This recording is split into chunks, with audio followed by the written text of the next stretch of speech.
for somebody like me, born way up in the mountains of Nepal, a very remote village, 5 days walk from the nearest bus stop. Optimism has to be your destiny. In those days, you want water, walk all the way to the river. That was the job of women. Hours and hours spent, my mother, fetching that water. It was so precious. There was no school, no health post. So as a little boy, I went to Kathmandu, the capital city of Nepal. Wow, electricity by the standards of my village. Everything was glittering, yeah? I saw a white Jeep that said UNICEF, UNICEF. UNICEF, what is UNICEF?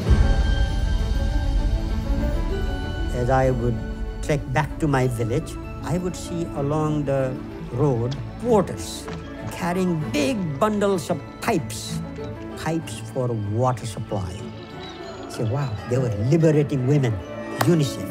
Another occasion similarly, carrying these big corrugated iron sheets, roofing material for schools in the villages, and vaccines. It was very exciting. Whole bunch of kids going there, lining up for vaccines. Who does it? UNICEF. I thought, wow. In this world that sometimes seems very selfish and cruel and uncaring, there is an organization that is caring, that focuses on the most vulnerable, and has a track record of success. So now as I think about UNICEF providing those things, for the last 75 years, is not just the water and the medicine and the roofing sheets for the school, but really transforming the lives of people. Hope.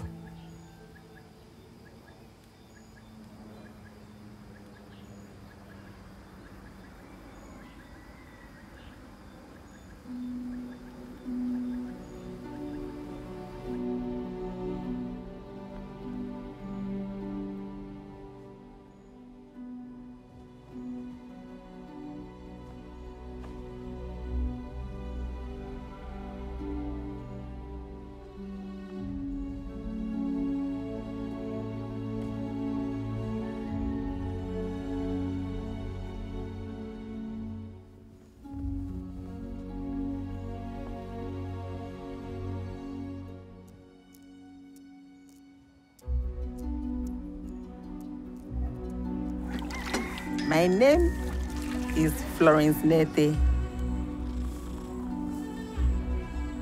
I'm a single mother.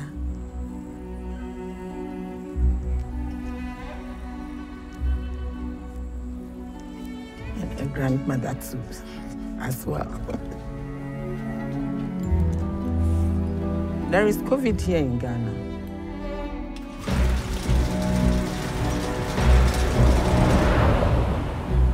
I'm very scared of the virus.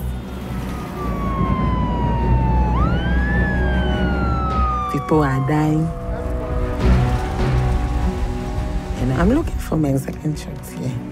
I'm looking for it. Me and the mother in America, we are all the same. She's a human being, I'm a human being. But we, the Africans, we lack the vaccine.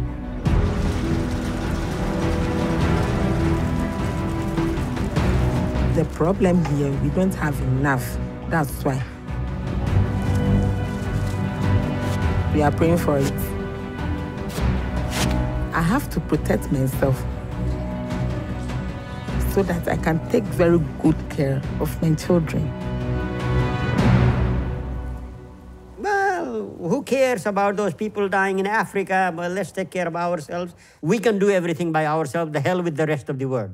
No, sir. We don't live in that world. That world is gone.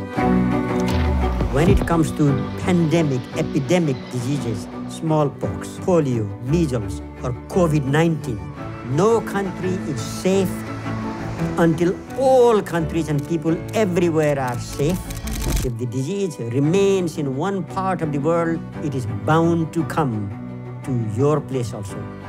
It's in our hands and power to solve this problem. We have no right to be pessimistic. UNICEF is the largest distributor of vaccines in the world. We have respect, trust, legitimacy, and therefore things that UNICEF can do, not many other organizations can do. My name is Kul Gautam, former Deputy Director of UNICEF. How did it begin? That's an amazing and inspiring story.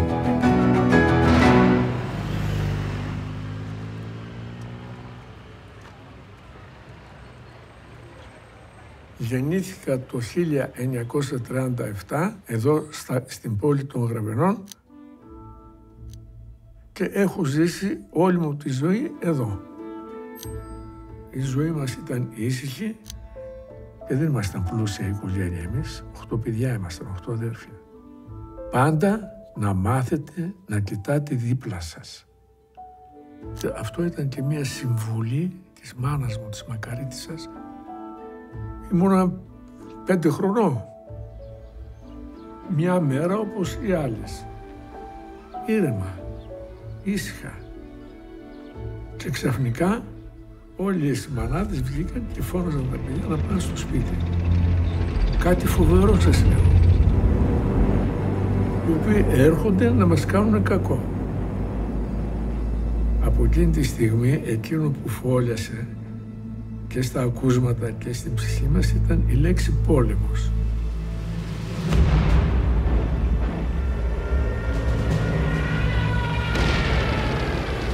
Ήταν ο δεύτερος παγκόσμιος πόλεμος και ήταν η εισβολή των Γερμανών στην Ελλάδα. Τα λείψαμε και το χωριό και γυρίζαμε στα βουνά ξυπόλυτοι και ρακένδυτοι. Η πείνα. Η πείνα. Πείνα. Ξέρετε τι θα πει πείνα? Nazi policy becomes extermination by starvation. They strip the country of its food. With transport disrupted and destroyed, famine kills 450,000 Greeks in 1941-42. Δεν καταλαβαίναμε τότε, παιδιά, τι συνέβαινε, γιατί να φοβόμαστε, γιατί να πεινάμε, πώς να βλέπαμε εμείς παιδιά μικρά. Πολύ άσχημα πράγματα για την ψυχή των παιδιών. Η μητέρα μου ήταν ένας άνθρωπος που ήταν αισιόδοξος. Αύριο θα είναι μια καλύτερη μέρα, δεν είμαστε μόνοι μας. Ονομάζομαι Δημήτριος Σιώβας. Εγώ τότε ήμουνα από τα πρώτα παιδιά που βοήθησε η UNICEF, αλλά τότε λεγόταν UNRWA. At first, help comes from UNRWA, the United Nations Relief and Rehabilitation Agency. Βιός που λέμε. Όταν από τη στέρηση πήγαμε, ξέρω, να έχουμε το υλικό στο σχολείο, γάλα να έχουμε, το ψαρόλαδο να έχουμε, ξέρω, το φαΐ σιγά σιγά, τα συσίτια. Εμένα μου άρεσε πάρα πολύ το φυστικό βούτυρο. Με τρέλει που λες. Άρχισε ο νέος να ονειρεύεται και όλα αυτά. Προσέφερε ελπίδα ότι πάμε στο καλύτερο. The wounds will slowly heal, laid over by the scar of time. Το τι τραυματισμούς υφίστατο η ψυχή μας δεν θεραπεύονται. Μένουν στην ψυχή ανεξίτελα και βεβαίως είναι και διδακτικά. Διδάσκουν κιόλας. Πώς βρήκατε αυτές τις φωτογραφίες? Καλά κάνατε.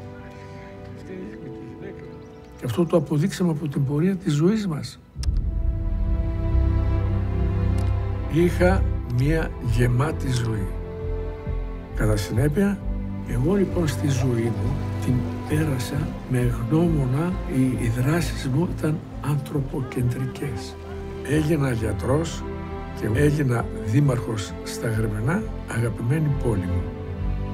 Είναι πάρα πολύ σημαντικό αυτά που εμείς στερούμασταν και μας τα παρήχε, μας τα παρέξε η UNRWA, πάντα να μάθετε να κοιτάτε δίπλα σας. Δεν είμαστε μόνοι στη ζωή. Καλό.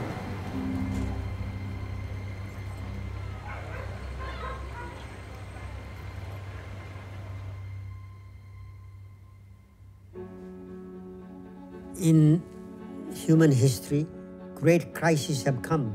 Great wars have come. Periods of great disappointment, despondency, hopelessness. But humanity has always risen. After the war ended, peace came, the UN Charter was signed, the UN came into existence. Then the question, what do we do with UNRWA? We still need to provide a lot of relief and rehabilitation. They said, let's disband the UNRWA.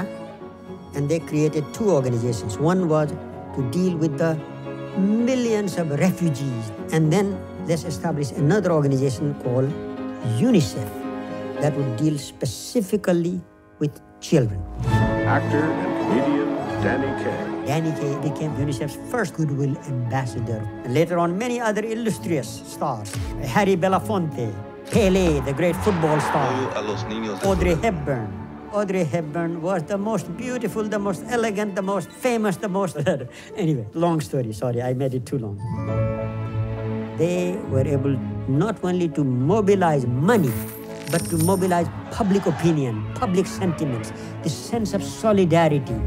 If we, the so-called adults of the world, assume the responsibility for children throughout the world, and perhaps our children can live in a more healthy, happy, and peaceful world.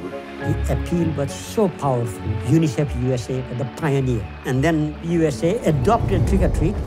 Trick-or-treat, trick-or-treat for UNICEF, trick-or-treat for UNICEF. Made it nationwide, and trick-or-treat mobilized millions of dollars over time. That became the backbone of UNICEF's funding.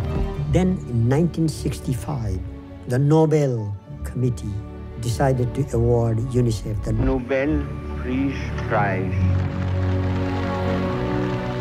So that was the highest honor that one could get. Can you get any higher than the Nobel Prize? Yes, you can. We'll come to that.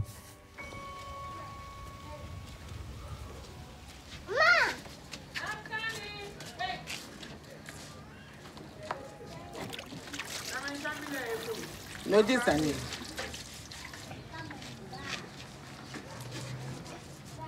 My dad,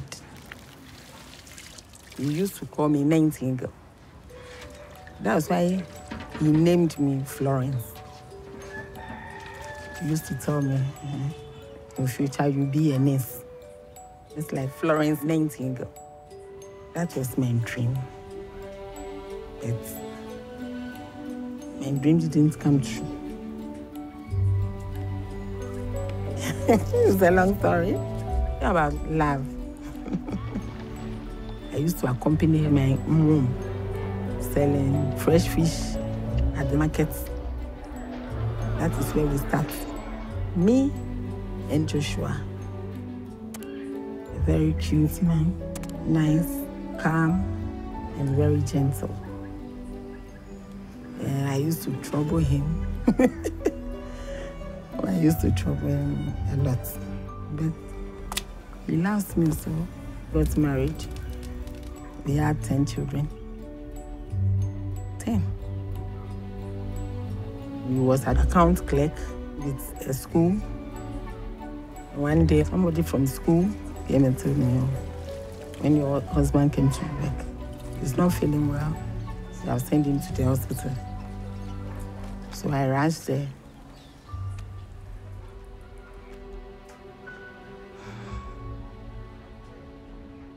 Pneumonia. Right.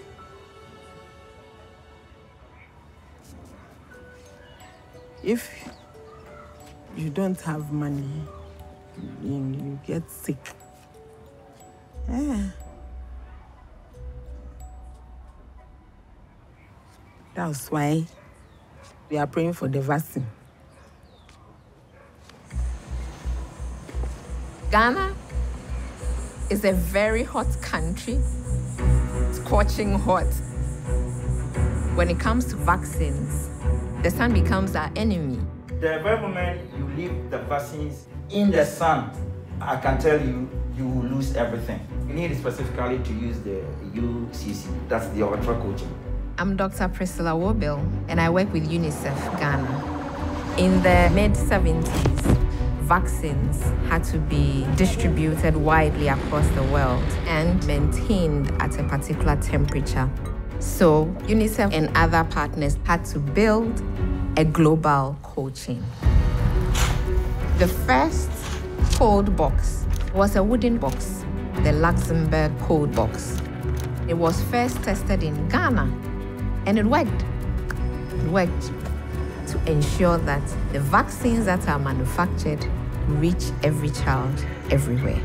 So the immunization cold chain system that was built to immunize children is now the same system that is being used to vaccinate the world against COVID-19.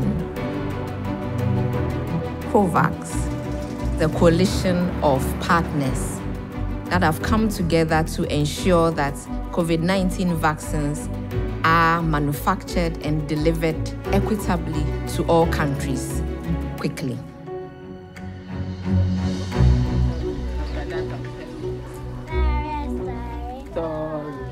Once upon a time, there lived a man and coronavirus. Coronavirus came to enter the man, and the man died. One day, a virus killed everybody in the world. He said that all that thing is for me now in the world.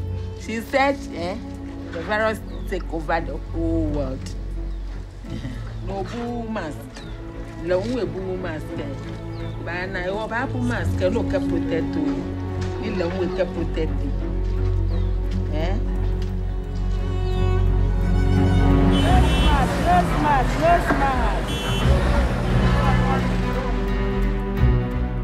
These are teachers, fathers, mothers, brothers, sisters.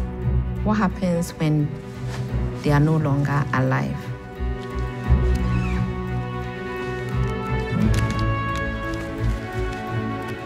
Here in Ghana, less than 3% of the population have been vaccinated. Less than 3%.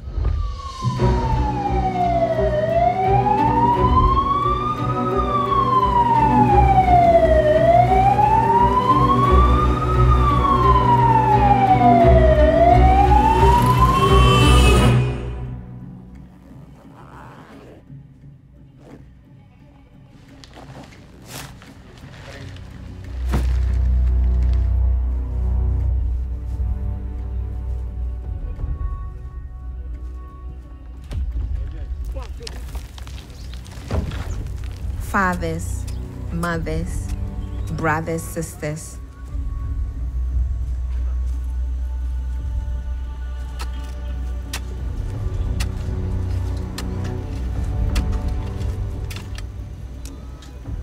Here in Ghana, we are in the early stages now of this pandemic.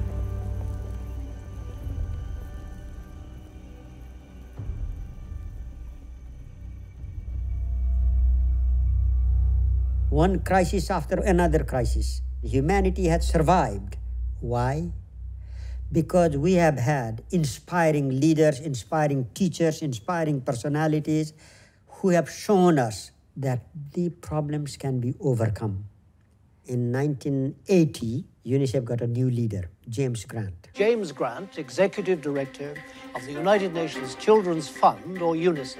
He sent out a message to all UNICEF staff all over the world. 13 million children die, 2/3 of whom could be preventable. Why were they dying? Because they don't have this simple vaccination, which is very cheap, easily available in US and Europe, but not in poor countries. If we were to immunize all the children of the world, we could save a lot of lives. In 1982, Grant launched a child survival and development revolution. He said by the end of the decade, we should Must reach 80%. 80% immunization, eradicate polio, eradicate diphtheria, whooping cough, tetanus, tuberculosis, a child survival revolution. All over the world, we'll mobilize international support, make it a high priority. Do it in a massive scale. Sounds like a good idea. If it could be done.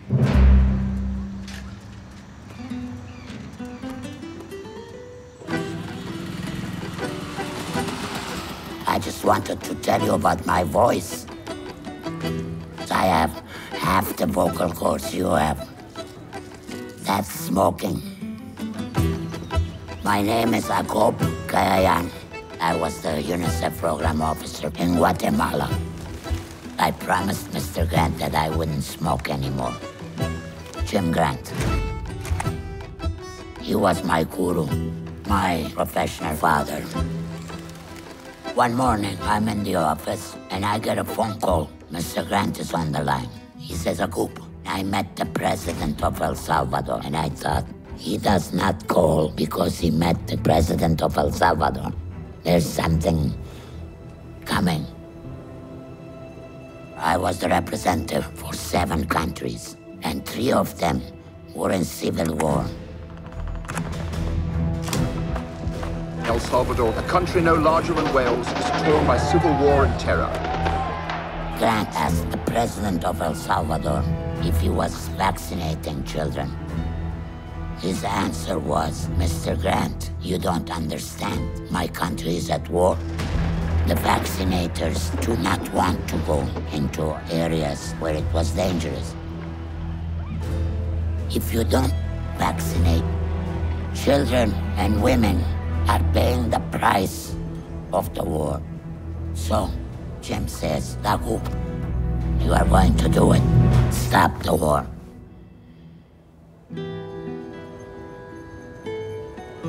I couldn't say no to him. So I went to the Archbishop in San Salvador. I just said it very straight. Monsignor, we are proposing a truce so that children could be vaccinated. And he said, I don't think it's going to work. We have tried many times truces, and I don't see why they would accept it from you. And what argument can I give the man? So I said, okay, you know what, though? Maybe because of children they will accept.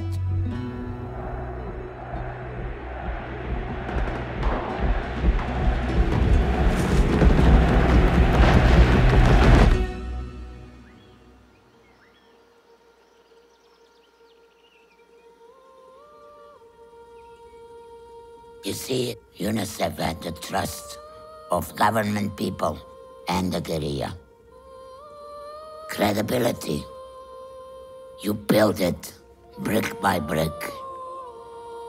You do things right thousands of times, and then people say, these guys we can trust. Both sides, guerrilla and army, both sides accepted our proposal. Put down the guns and provide full service to children. I was jumping of happiness. Yes, I did, like he was happy. Yes. And so, every year, twice, for 2 days each time, for 6 consecutive years, the war stopped completely. Each time, more than 400,000 children who were vaccinated against 5 deadly diseases. For the very first time in history, war has been stopped for children. We called it Days of Tranquility for a good reason.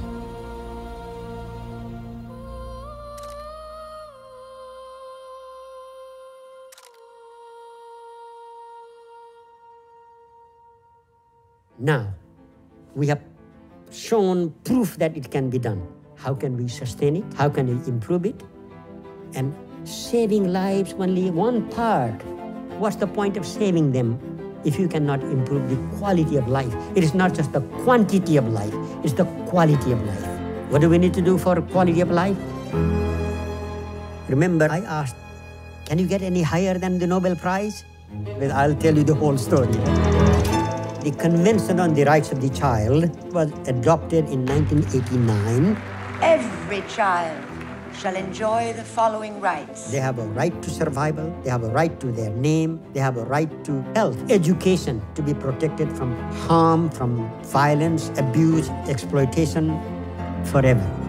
But Jim Grant said, okay, now call for a World Summit for Children. This weekend, when more than 70 of the world's leaders sit down together here in New York, it will be the first time a World Summit for Children be held. From North and South, East and West, Asia, Africa, Latin America, Europe, that became the largest summit in the history of humanity, and it was a tremendous success. So there you see, UNICEF follows a principle that says children should be at the center of humanity because they are the future of humanity.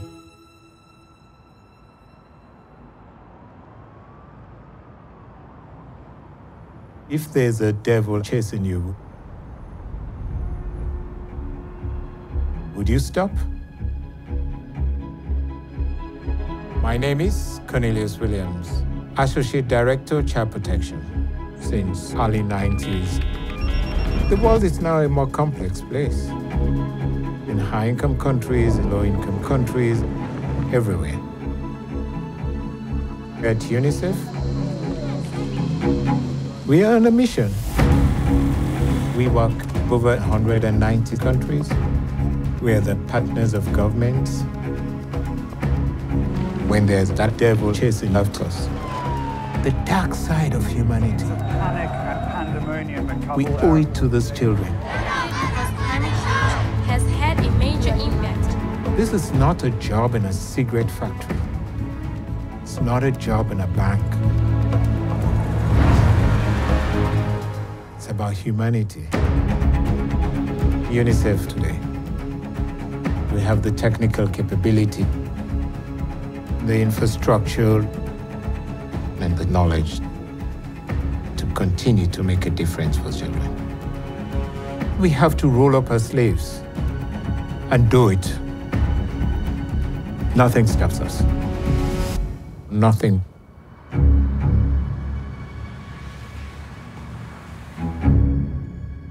Would you stop?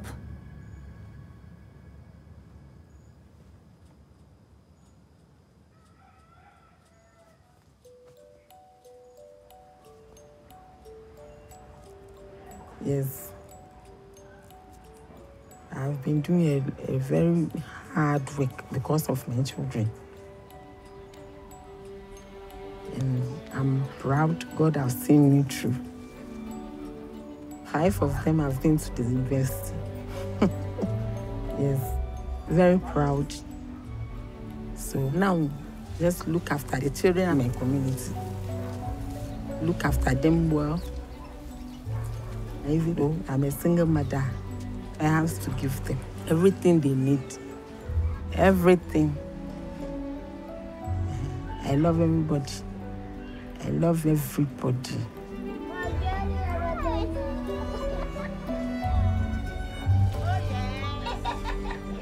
Anything at all you need, when you ask and I have, I will give you. And that's why I want to work so that I can pray over it every day. Thank you. Where is your mom? They're very scared. Scared of the virus.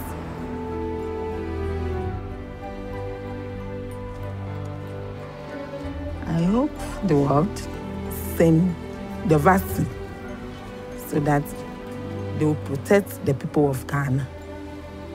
It will protect the people of Ghana. That's my prayer. Because if you have,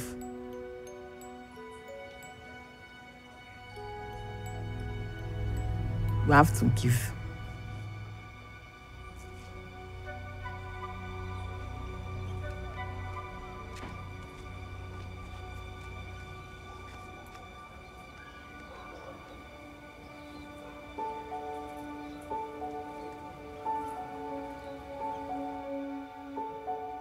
I recall going to the villages of our neighbors, walking up and down the hill.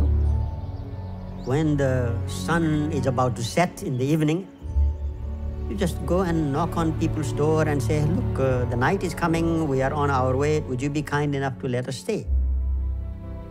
They will let you stay.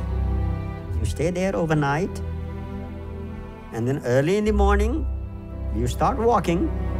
Today, as I look back, I say, oh my God, generosity of people. They had so little, but they shared.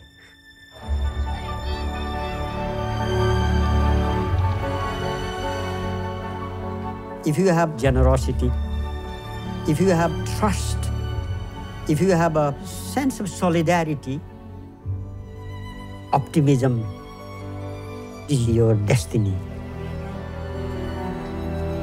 We are luckier than all of our predecessors. We now have the technology, we now have the communications capacity. We can reach everybody, especially now. It's a fact of life. You are not safe until the whole world is safe. That is the key. No matter how powerful and how rich you are, we live in an interdependent world.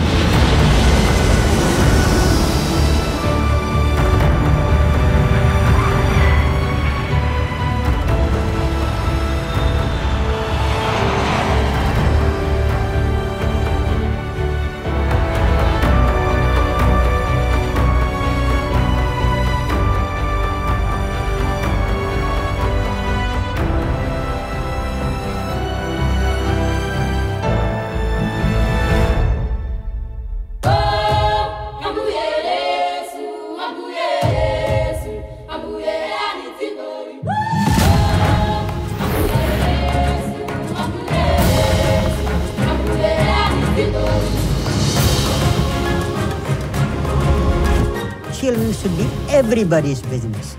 Film stars and rock stars, presidents and prime ministers and kings.